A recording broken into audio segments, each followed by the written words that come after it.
Well, throughout this week, students from the University of Leeds will be celebrating 3 years of hard work by picking up their graduation certificates. But among them will be someone who's been celebrated for a lifetime of achievement, and that is actor and creator Mark Gatiss. Lovely to meet you. Thank you, you too. Lovely to be back. You're now doctor. I should have mentioned it, shouldn't I? How does that feel? Well, it's short of being Doctor Who, it's the best thing I could imagine. It's very strange. I was just driving up here and passing so many landmarks from my past. It was frightening.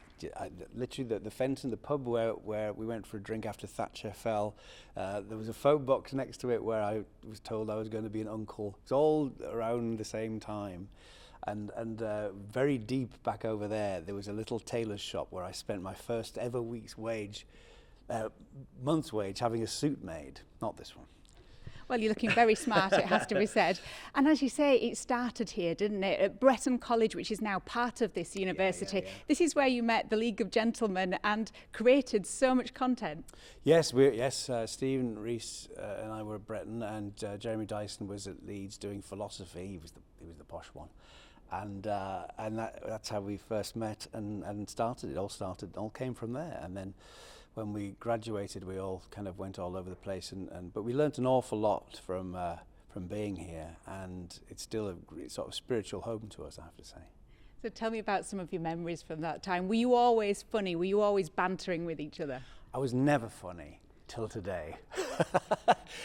Well, we just got on immediately. Shared sense of humour, shared love of horror films. We all seem to have had the same childhood, even though we're from different parts of the north. I think you think you're the only person who knows certain obscure things, and then suddenly you've got a friend, And then Bretton was a great kind of melting pot for that, and it's an extraordinary thing to think how lucky we were, really, to meet each other.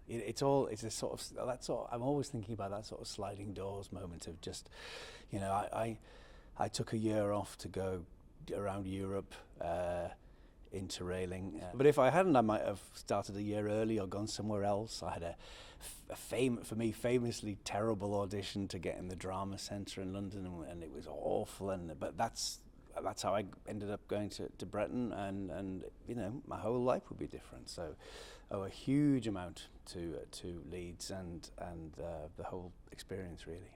You've got a fantastic back catalogue of work, really well known for Sherlock, for example, which was award-winning. Not only did you act in that, but you co-wrote it as well.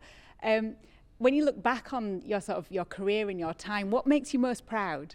I feel like I'm very old. All of a sudden, I'm obviously reaching that age. Well, I am definitely the League, obviously Sherlock, huge.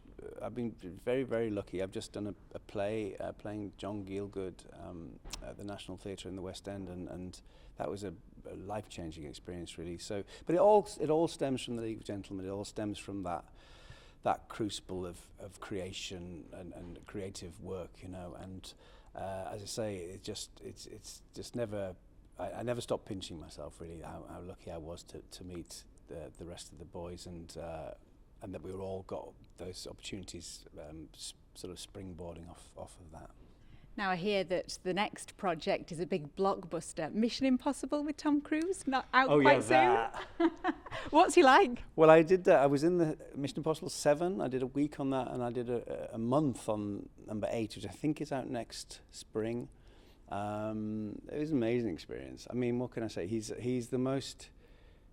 It's just so strange to work with him because he's so generous and funny and available.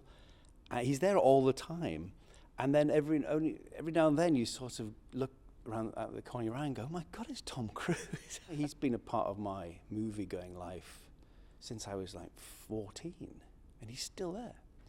The last movie star, I would say he is. He's never done TV.